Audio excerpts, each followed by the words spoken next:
Famille, regardez à quoi ressemblait un couple berbère au Maroc avant le grand remplacement. Un autochtone amazigh de la Tunisie avant le grand remplacement. Une femme kabyle en Algérie avant le grand remplacement. Une femme kabyle en Libye avant le grand remplacement. Une femme kabyle en Libye encore avant le grand remplacement. Otep la famille. Un adage ivoirien dit ce qui a tué ma clo-clo, c'est ça qui va finir par tuer ma clacla. Cette vidéo, je l'ai fait en malinqué, mais je la refais encore en français. Oui, parce que tout le monde doit être au même niveau d'information. Famille, pour l'histoire, l'Afrique du Nord, le Maghreb, jusqu'au 8e siècle n'existait pas. Toute l'Afrique appartenait à nous, les Noirs. Que ce soit en Algérie, la Tunisie, le Maroc, les peuples autochtones de ces terres-là, c'était des Noirs, les Amaziques, les Kabyles, les Berbères. Pour l'histoire, quand ils ont envahi, ces peuples ont connu beaucoup d'invasions. Et donc les Romains appelaient ceux de la Libye les barbares. Et les Arabes ont commencé à les appeler les Berbères. Oui, ces terres-là appartenaient à nos semblables noirs. Mais ces peuples ont connu des guerres. On leur a imposé la religion islamique par le feu, par le sabre. Oui, on les a génocidés, on les a esclavagisés. Ils ont castré les hommes et les femmes ont été veillées au L. Par la suite de ça, ils ont fait un grand métissage, d'où la création du Maghreb. Le grand remplacement s'en est suivi. Famille, on n'est pas au bout de nos peines parce que le grand remplacement se poursuit. Au jour d'aujourd'hui, le reste de l'Afrique est à feu et à sang. Il faut dire qu'ils nous ont tellement traqués, on a fui pour les laisser ces terres-là et on est descendu vers le sud. Actuellement, le Darfour, le Soudan du Nord est à feu et à sang. Le Tchad est à feu et à sang. L'Afrique centrale avec les Antilles Baraka, le nord du Nigeria, vous avez compris? Sans oublier l'AES. Voilà ce qui se passe. Nous sommes aujourd'hui dans le pétrin parce que nos ennemis d'hier ont décidé d'effectuer ce grand remplacement sur toute l'Afrique. Et les complices qu'ils ont, ce sont nos imams. Oui, nos imams, ce sont des nègres de salon. Ces traîtres qui savent se faire former chez l'ennemi en Arabie Saoudite pour venir asseoir l'hégémonie des Arabes, la culture des Arabes. Pour la remarque, vous avez vu, pour notre salut, tous les enfants africains sont en train de perdre leur nom pour prendre les noms et les prénoms arabes. On est en train de disparaître. Même notre style vestimentaire est en train de disparaître. On se marie comme pour les Arabes. On divorce comme pour les Arabes. Le partage de l'héritage, c'est comme pour les Arabes. Nos baptêmes, c'est comme pour les Arabes. Même quand on décède, on s'empresse pour nous enterrer comme pour les Arabes.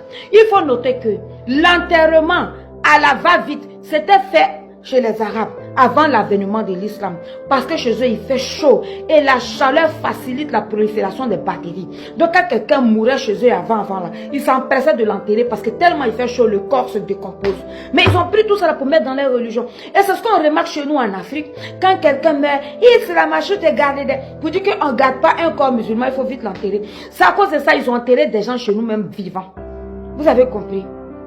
Donc, pour vous dire, la religion islamique n'est pas venue pour le salut de l'homme noir. Non, non, non, non, non, non. C'est pour venir nous infliger, nous inoculer la peur de l'enfer, la peur de l'enfer de l'au-delà du jugement dernier, pour nous affaiblir, oui, pour que on laisse tout. Raison pour laquelle ils sont en train de nous déposséder de nos terres. Remarquez, en Arabie Saoudite, ils ont des grands magasins de bijoux d'or. Pourtant, l'Arabie Saoudite n'est aucune terre. Leur terre, ils n'ont pas d'or là-bas. Tout ça, c'est l'or du Soudan. Le Soudan du Nord, ils sont en train de génocider les gens là-bas à cause de l'or. Actuellement, c'est le pétrole du Mali, ils veulent. C'est l'or du Mali, ils veulent. Y compris l'AIS. C'est pourquoi j'avais fait ma vidéo et j'ai interpellé la population malienne. J'ai dit, ils doivent s'élever pour aider le président Assimi. Parce que si l'AIS échoue, je vous jure que nous tous les Noirs, nous allons devenir des apatrides sur nos propres territoires. Le plan qui en marche, le grand remplacement pour nous effacer, nous déposséder de nos terres. Ils veulent l'Afrique sans les Africains. Au jour d'aujourd'hui, les terroristes ont gagné du terrain. Ils ont posé des ultimatums. Il n'y a plus de carburant au Mali. Ils imposent le voile intégral, la burqa aux femmes. Tout ça là pour pouvoir se cacher dans ces burkas là, pour aller attaquer le président malien, le président Assimi. Cher peuple malien, c'est pourquoi j'ai fait la vidéo en malinqué et je vous ai interpellé. J'ai dit si jamais le président Assimi échoue, nous tous l'Afrique de l'Ouest, on sera envahis. Ça parce que le Mali va servir de base pour attaquer la Côte d'Ivoire qui est déjà dans la mer des Libanais. Donc c'est pourquoi j'ai fait ma vidéo là pour vous interpeller. Regardez ce qui se passe en Mauritanie. C'est le même syndrome.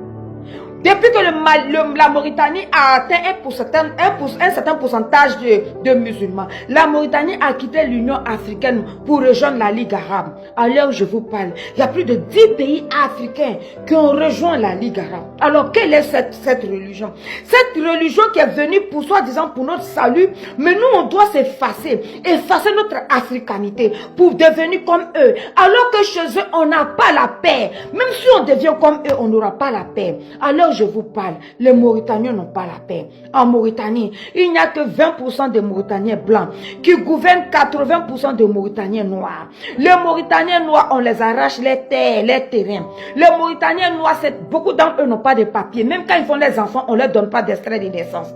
Par contre, les Mauritaniens blancs sont prêts à accueillir tous les Palestiniens qui vont fuguer pour venir chez eux, pour leur donner la nationalité mauritanienne. Pour vous dire, dans 50 ans, dans 20 ans, de la manière que je suis en train de parler des Amazigh, les Berbères, les Kabyles au passé, on parlera des Mauritaniens noirs au passé. Peuple noir, il faut que vous vous leviez.